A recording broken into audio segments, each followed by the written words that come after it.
Hello, sir. My name is Alimge Nadim. So I'm going to be presenting for my database project. For this project, I use the PostgreSQL version 12. As you can see, it's already launched on my browser, and I have already connected my servers.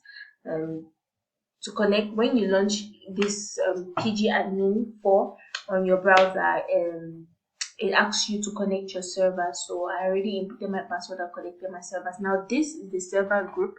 When you double click on it, you see the PostgreSQL server which is created, which is the PostgreSQL 12 server.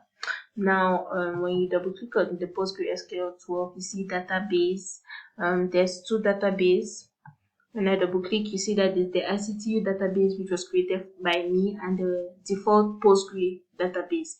Now, to create my database, I just came on database and I right click, create, and I created my database as my screen clearly shows.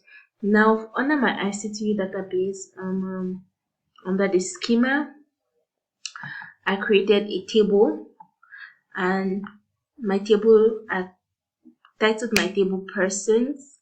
So I'm just going to go straight ahead as per question 2 of this practical to show you my database, the table that I created in this database, and to show you certain queries or functions that can be run on this database. So to first of all show you this database, I'm going to right click on this table persons, and okay, so I'm going to click on the view slash edit data and all rows, and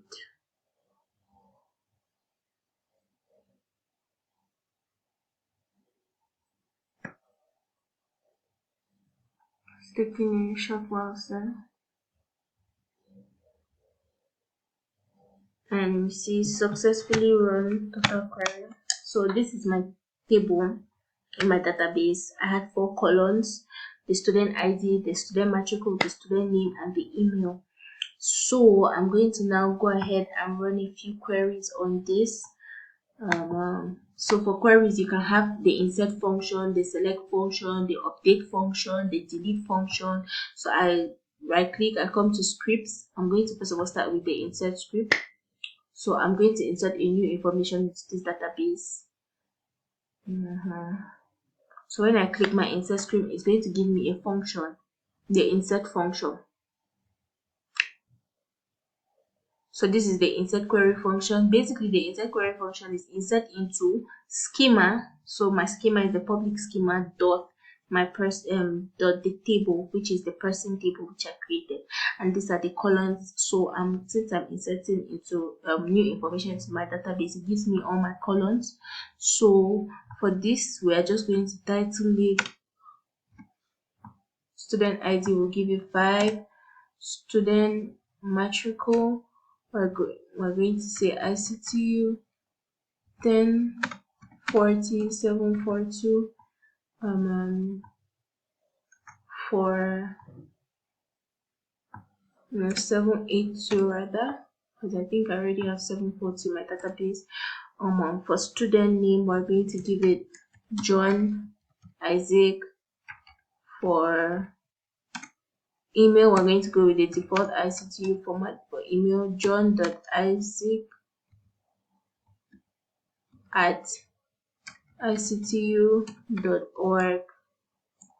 So once I do that, I'm going to go ahead and execute that, and with everything being equal, I'm supposed to see that it has been effectuated. So this is the messages. Now if I click on data output, it shows me that this data has been committed into my database.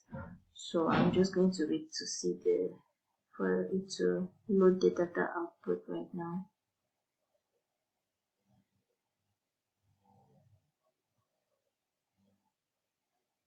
My cursor is shaking so much.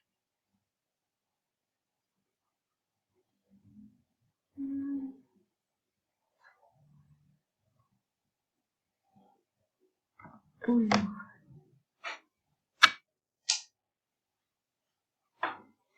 Okay. Since this is taking some time to show up, sir, I'm just going to show it normally. So we're going to go and open again. But normally it's supposed to be able to display me that information. But nonetheless, I'm just going to go ahead and display that piece of information which has been added in the database.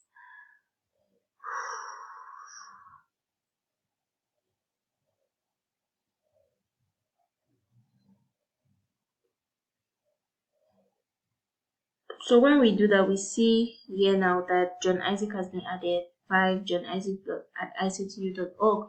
So I'm going to go ahead now quickly to display another query function, and that query function is essentially the delete script.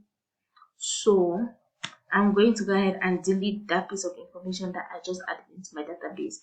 Now when you click the delete script, the delete query function comes up, and you just go ahead and input what condition you want. So I want to delete the information that I just added into my database, the new piece of information I just added. So from delete from schema.table, so delete from public.persons, where I'm going to go ahead and delete by virtue of one of the columns. So I want to delete the whole row that has any information about John Isaac. So I'm going to just call one of the columns, which is essentially the email, where email is equals to john.isaac@ictu.org. So I'm going to do that and then add my semicolon at the back of it. And from what you see here, okay, so I put this in inverted commas open and close because it's the data type of that column, which is the character varying data type. So when we run that, we see that one has been deleted. We're going to try again to just quickly see if we can see our output here, because it's supposed to be possible. But seeing as it's still taking me a lot of time, I'm going to go ahead and run that again very quickly.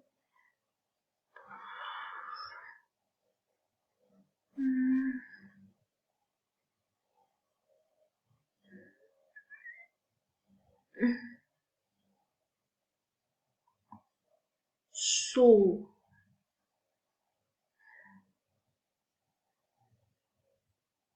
when I run that query, we see successfully run, and we see that yes, there's no longer any John Isaac in my database. So I'm just going to go ahead, for shortage of time, I'm going to go ahead and show one last query or function, which is the select function. So when you run that select function,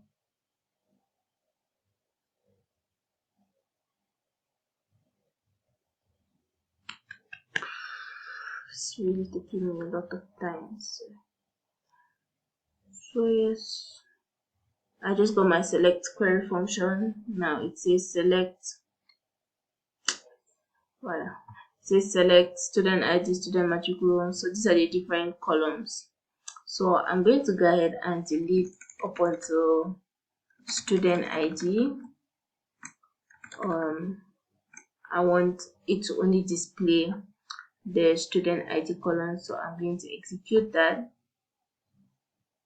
and let's see what we make from that.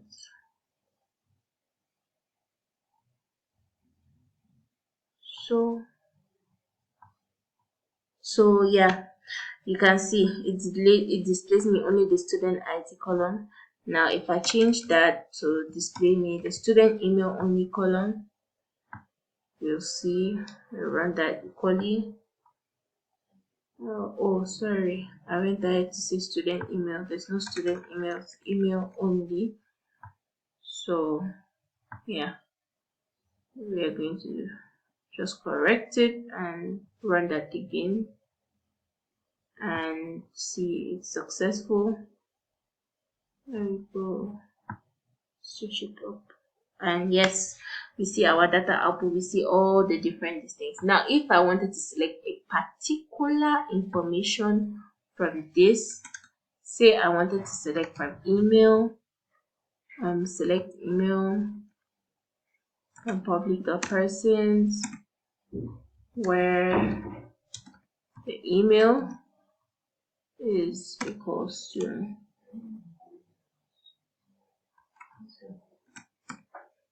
alemger.lekete@institute.org.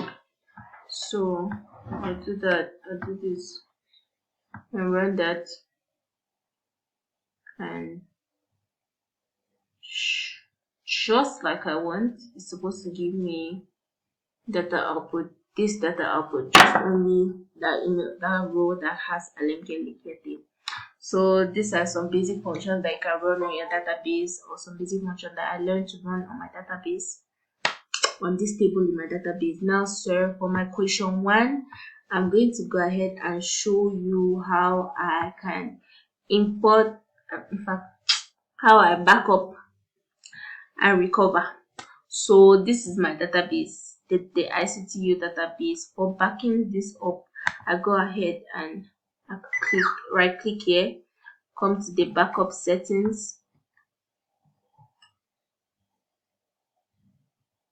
and it asks me to choose file name and whatever. So I'll just choose to call this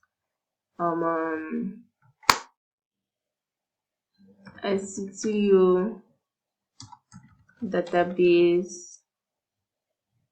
What's this called? Let me see. ICTU database. Oh no. Okay. So I'll just call this ICTU database. And this works in 2 formats. Normally, I can just come here and right click here, and it's going to generate where this is going to essentially be stored, and then I just add ICTU database dot s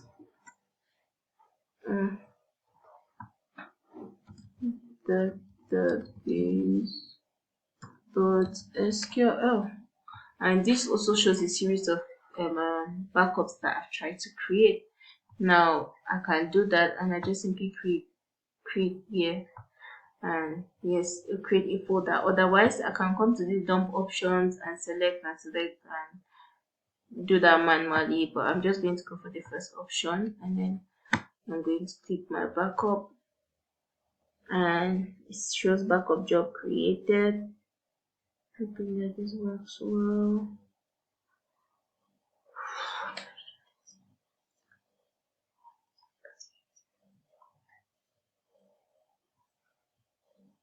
Started. Okay, so it says backup successfully completed. Now I can go ahead and delete this database.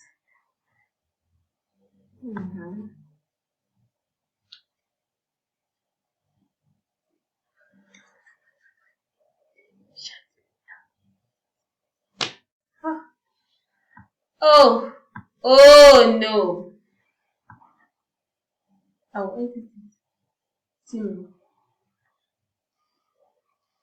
Okay, so I just deleted my database, and I'll go ahead and just create a new database and recover.